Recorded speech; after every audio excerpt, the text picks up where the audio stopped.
We were deep in thoughts, walking back down to the Sept proper where the Bone Gnawers hang. It took me a little more time than it should have to realize that something was horribly wrong. In fact, it wasn't until Firehound growled. He's my packmate, and his job is to sniff out danger. When he's nervous, I'm nervous. I don't question it. Snapping back to reality, I focused on my senses, and it was immediately obvious. Blood, fire, dust. Lots of it. We shifted to Glabro. Krynos would not be ideal in such an enclosed space, and made our way deeper. Continuing on, we saw a collapsed tunnel, forcing us to take a detour. Thankfully, Firehound knew his way pretty well. Our path took us past the charred remains of a hand, and the smell of what Firehound was adamant was burned flesh and eyeballs. Gloria didn't mess around. She made us step back, took the lead, and shifted Krynos. Sure, it was a tight squeeze, especially at her size, but it meant that whatever lay ahead had no choice but to go through her before it got to us, and she had no intention of making it easy. We kept going until we found it. A huge-ass thunderworm. Humongous monsters tunneling underground to pick out unsuspecting Garou from below. A sept like this was prime hunting ground for these. It must be a never-ending pain. The biggest known motherfucker was at least the length of 2 football fields. This one was considerably more modest, the length of maybe 4 cars back to back. It had more teeth than anything could ever have a use for. It was also, unequivocally, very dead. It was broken into at least 6 different parts, each bigger than I was even in Krynos. All around us, a dozen Bone Gnawers were already at work repairing the damage to the tunnels like they'd done 100 times. Others were tending to the wounded, most of them already back on their feet and helping out however they could. And let that be a lesson to any of you, lest you make the mistake of looking down on the Bone Gnawers. They are as efficient warriors as any of us. They can take down the biggest and the baddest, like any of us. They get shit done, and they do it as a community, close-knit as it can get. We tried to help with the cleanup, but they really had it covered. We ended up hanging with Stormy Pete, holding large chunks of rock or wood while others worked at fortifying a backup tunnel. It gave us time to talk. Your sept is impressive, Pete. All those werewolves are working together, not at each other's throats, Jane said, looking around. After the bloody infighting she'd seen in our sept, this must have been a breath of fresh air.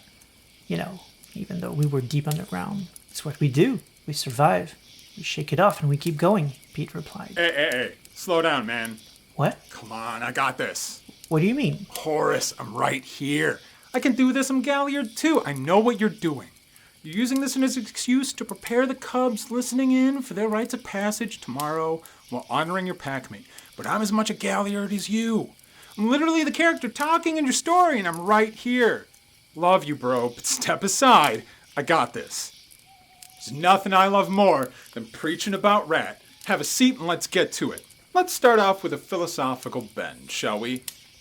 Well, I'm going to ask you 2 questions. I just want you to think about it. You don't need an answer. Don't fill up on bread. We'll get to that in a minute. But what could you do with your life if you didn't have to work anymore? Yeah, think on that for a second. Second question. What is the most important component in an ecosystem? The answers to these 2 questions are foundational to what it is to be a member of this tribe. Let's start with that first one, right? What could you do if you didn't have to work anymore? Think about the system we live in, especially this capitalist fucking hellscape. This whole materialistic game, it's rigged. There's no way to live an ethical lifestyle under it. The shoes that you wear, doesn't matter how cheap, those were made by someone who was paid fucking nothing outside of the Imperial core. There are minerals into your cell phone that were dug up by child slaves. How the fuck are you going to live without a goddamn phone in this world? Let alone shoes. Everything that you consume is destructive. Everything. Even if you lead a vegan lifestyle, that is still especially if it's not harvested from right where you're fucking standing, has required some worker to spend some fossil fuel to process, prepare, and deliver it to where you are. So what's a Garou to do? If we're fighting the worm, how the fuck are we supposed to win if every part of our life destroys Gaia and reinforces the worm? Well, that's where the children of Rat come in. Some of our foundational gifts, the most basic rituals we teach our young ones, allow us to disregard Maslow's hierarchy of needs. That fucking triangle is our bitch. We can take absolute garbage and turn it into nourishing food. We can take a shitty-ass lean-to and turn it into a weatherproof house for us to stay in for the night. We can drink polluted water. We can take a broken fucking cell phone that doesn't have any conflict minerals in it at all. We can make the spirit inside it our bitch and make it work, irregardless of the fact that it does not have access to Wi-Fi, a battery charge, fucking nothing. We can live completely off the grid, 100%, while still being where the fight needs to get fought. This is one of the things that makes the Children of Rat unique within the Garou nation. Even the most diligent lupus is gonna have to worry about territory and access to food. Fucking Red Talons love the guys, but they still have to worry about keeping humans out of their space to allow for enough prey animals to thrive that they can then hunt. How the fuck you supposed to do that nowadays? If you don't have fucking money, you can't make that shit happen. So they need access to allies in the Garou nation who have money. They need to make connections with human kinfolk to get that money to make sure that space is protected and preserved, and all of that money is coming from a harmful place. If you have money, that means one of two things. People who need it aren't getting it. Or the people who made that value didn't get the full cut of it. Everyone with money is a fucking parasite, causing problems for Gaia. Except for the Children of Rat, baby. We got this shit figured out. The game is rigged. Fucking cheat at it. Don't even play it in the first place. That's our fucking modus operandi. Now, I saw that look on your face when I mentioned that we're the Children of Rat. What the fuck is Rat? Every other patron within the Garou nation is mythical or resplendent or fucking terrifying. How does a rat fit into all this? This brings me back to the second question I asked you. Within an ecosystem, what is the most important component? Well, it's a trick question. There is nothing that is the most important. But the ones that always get disregarded are the little fucking dudes at the bottom. Sure, there's plants, but there's also, man, my boys, millipedes. I fucking love millipedes, right? They're not out to harm fucking anybody. They just want to dig around in the leaf litter, munch on shit that the trees have already dropped to the ground and do not care about. They're going to munch on those leaves and they're going to shit out nourishment and re-enrich the soil. Fucking millipedes, man. We'd be fucked without those sorts of guys. This is who Rat espouses. Rat looks at those at the bottom, both in an economic system and an ecological system, and sees the value and importance of them. Now, if we're talking about the big dog, if we're looking at Rat itself, the Children of Rat see two different faces to the spirit. On the one hand, we've got Mama Rat. Mama Rat is the more empathic and, if you will, humane aspect of Rat.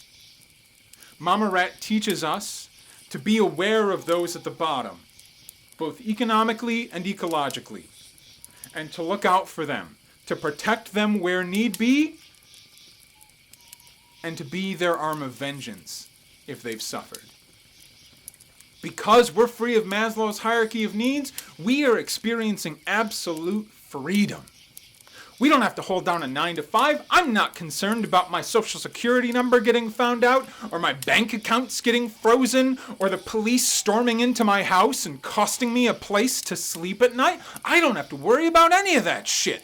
If there's some politician who's aligning with big oil, or maybe they want to put hostile architecture on the benches in the city to keep homeless people from sleeping on them, I am free to do whatever the fuck needs to get done. Mama Rat wants me to look out for those homeless people, make sure they've got a place to sleep, to tear down that fucking hostile architecture, or help them find another place. But it's not enough just to protect. No. That is a symptom of the disease. I need to find the fucking virus that's causing it.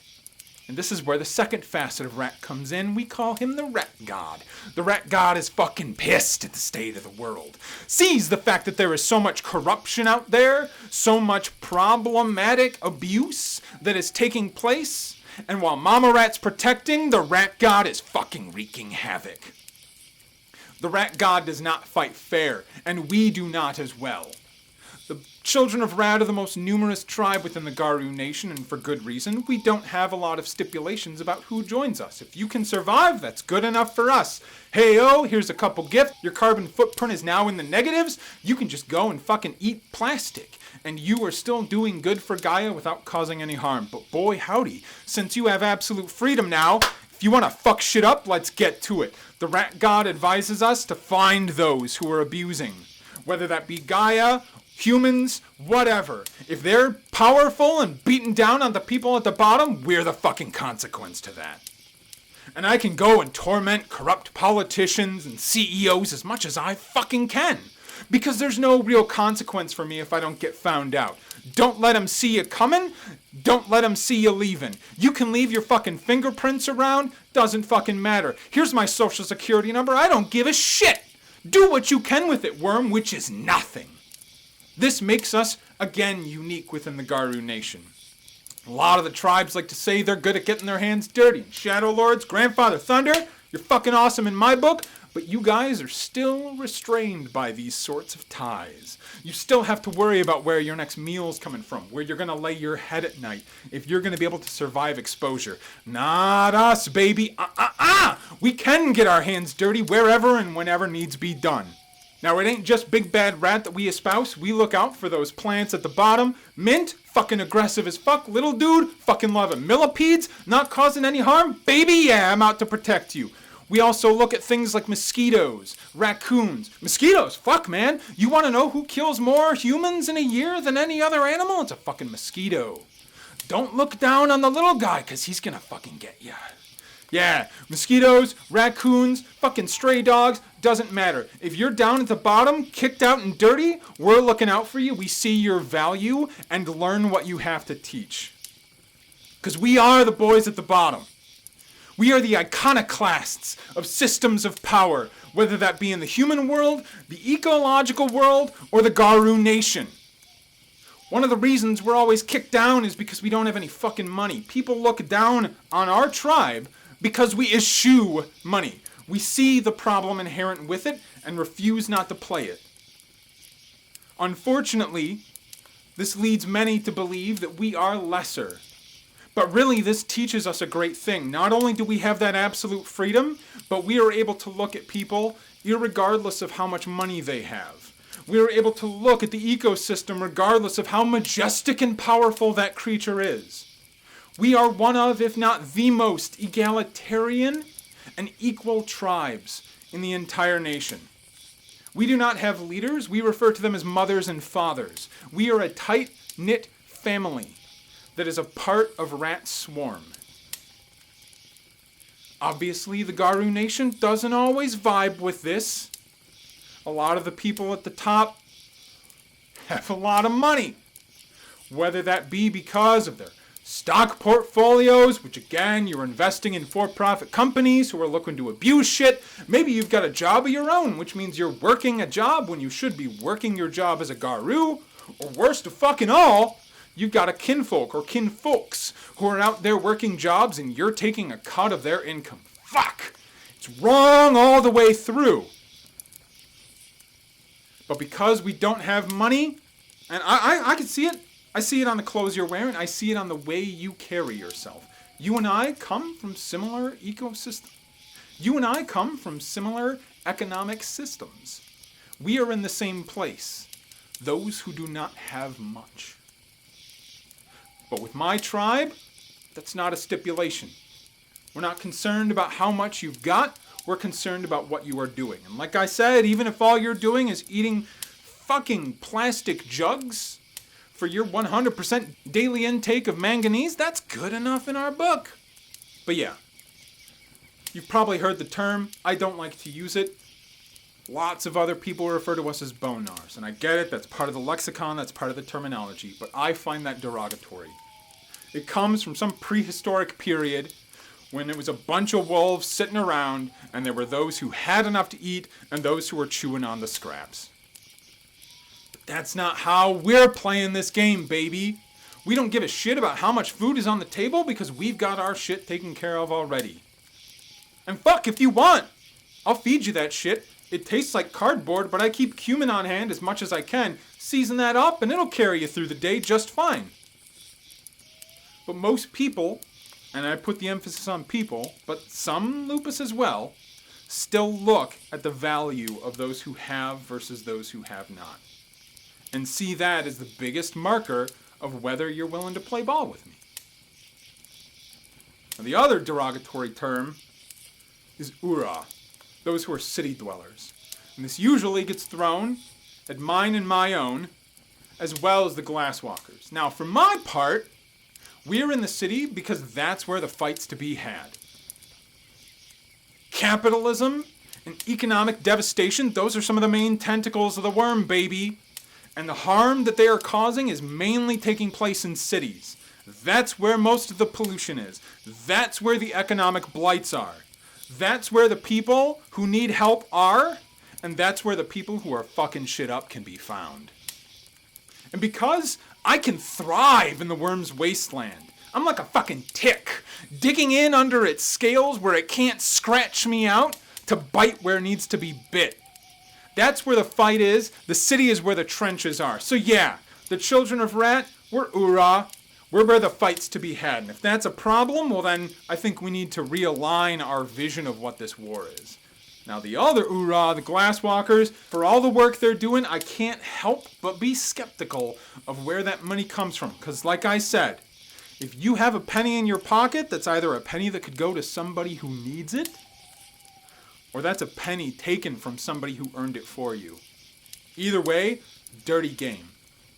And so, I get the role that they play here in this, and I appreciate their work, but I gotta make sure that the gains are better than the losses, and that as much as I can, we help those who either could have been helped by that money, or who had it taken from them. So there's often some tension between our tribes. Glasswalkers and the children of Rat were kind of opposites in most everything about our viewpoint. But because we're the ones in the city, well, we gotta work together, right? So long as you're on Gaia's side and I can make sure of that, we'll be okay.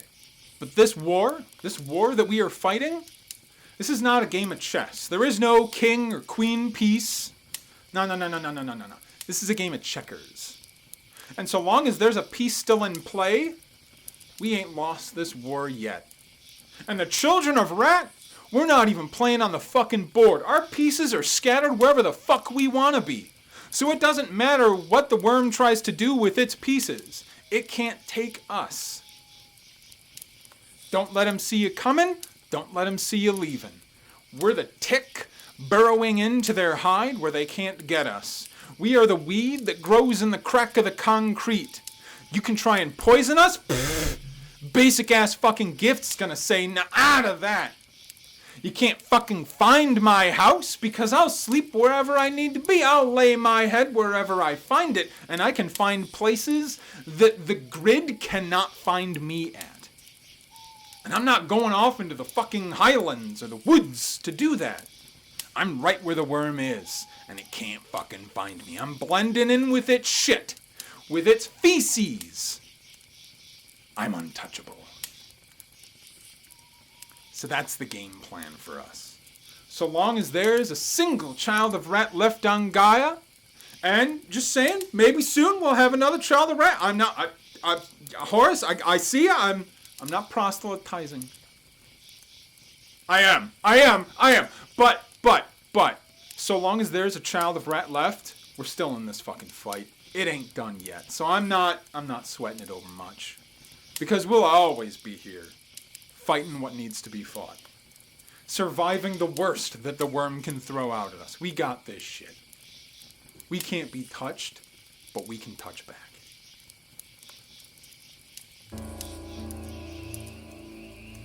This has been A Rite to Remember Season 2, Episode 10, a series of lore videos for Legacy Werewolf the Apocalypse presented through an immersive narrative.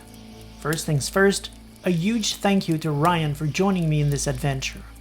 Rian is one of the co-hosts of the fantastic YouTube channel called The Werewolf Den. Check them out on YouTube. It's solid gold, filled with information, tips and tricks on how to run Werewolf and how to play it. I promise it is worth your time. And with that, the basket is out of the bag.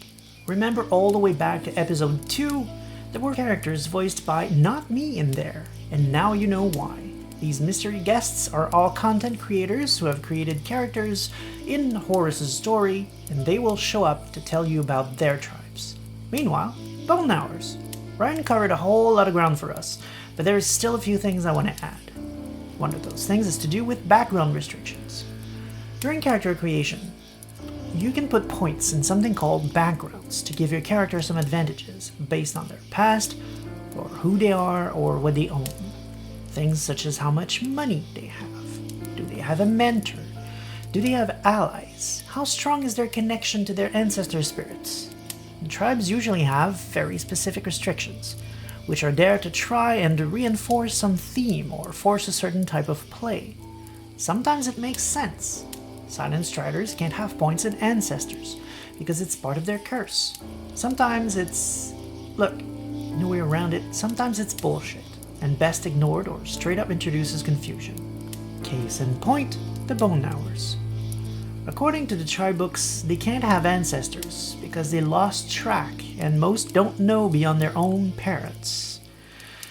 Now, apparently living on the streets means that you cannot know who your grandparents were or even care about that. You cannot, say, come from an elitist, privileged family able to list their proud lineage for 20 generations that just so happens to have lost everything due to Black Spiral Dancer shenanigans. And again, this ignores the fact that their tribal patrons decide who they accept or refuse in their tribes. A cub born to prominent Silverfang line probably could be chosen by Rat for who they are inside, and still know damn well their ancestry. Any other werewolf in their lines has a connection to their ancestors, but somehow not them, because they forgot. And why should that even matter? When calling upon your ancestors to help, why couldn't any one of them, whether you know about them or not, answer the call? It doesn't work. It's just there to bring forth the theme that Bone Gnawers aren't about pedigree, lineages, or pompous ceremony. They aren't about your blood family. They are about your found family. The other one is that they can't have the resources background. So let's get this out of the way. No. Money doesn't burst into flame on skin contact with a Bone Gnawer. It's not a supernatural thing. It's a thematic thing. The Bone Gnawers are the downtrodden, the down on their luck. They aren't supposed to have money and power. That's the Silverfang, the Shadow Lords, or the Glasswalkers' playground. The book explains it by saying that they can have money, but that they will immediately waste it. Which I'm not even going to comment on because that's a very privileged point of view that's just wow. But a much better explanation is a spiritual one. Those who follow the teachings of Rat chose this life. They don't want money because they prefer to survive without. To find treasures in the lost and found because they are themselves diamonds in the rough that won't break no matter how hard things get. Because that's what it takes to defeat the worm. So feel free to ignore all that. Just don't let a player be a rich Bone Gnawer because it's missing the entire point. Or do and turn it around. You absolutely can run a story that explores the costs of power and explore exactly why Rat disapproves of money. Next topic, my favorite breed, the Lupus. Yes, there are Lupus among the Gnawers, but they are super rare. No, they don't look like dogs. Garou can mate with dogs, but he will never result in a Garou. That is, according to the Bone Gnawer tribe books. And most breeds of wolves are ridiculously large next to dogs. By and large, you might confuse a dog for a wolf if you see a large husky, but it'd be damn hard to confuse a wolf for a dog. Exceptions exist of super large dogs on par with wolves, but those usually look nothing like wolves. In other words, the idea of a Lupus Bone Gnawer spending its days walking around town on four paws is only valid in specific cases. character might come from a particularly small breed of wolves, but it does not apply to the tribe as a whole. Instead, their take on the breed is explained on page 42 of the revised Bone Gnawer tribe book, and it usually consists of lupus who try and pass for humans. They are attracted to the cities due to the relative ease of finding food. After all, dumpster diving may not be palatable to you, but wolves don't care. Food you don't have to hunt for, count them the heck in. They find it easy to fool humans when playing the part of the downtrodden. Doesn't matter if they don't know how to drive a car or use a credit card. If they're too weird, people won't care. Now, I'm not passing judgment on homeless folks. On the contrary, I'm saying we as a society are horrible at helping each other out. People won't want to engage with a lupus character acting weird in Hamid, allowing the lupus to pull off this masquerade. You may have noticed that in the Bone Gnawer books, there are references to being on friendly or friendly-ish terms with Ratkins and Nosferatu. Please take that with a grain of salt, preferably 2 entire, gigantic shakers of salt. The fact is, for a while there were some books that were going all out on forcing ties left and right between the supernaturals. But those books ignore that all of these groups go to great lengths, nope, scratch that, to extreme lengths to make sure no one knows they exist, up to and including murder. Within vampiric society, revealing one's nature to anyone not of the blood is an immediate death sentence. So assuming the two factions know about each other, and that's about as big an if as ever could be, the possibility of positive ties is still low to near impossible. Things such as the merit Ratkin buddies simply give the wrong impression by failing to provide the context in which that might ever come about. Nars and Nosferatu both live among the downtrodden. So yeah, they may have worked out some arrangement in some cities where crossing paths was inevitable, but they might just as well have gone to war. Much more likely, actually, considering the Bone Gnawers protect those down on their luck, while the Nosferatu feed from them and spread their curse among them.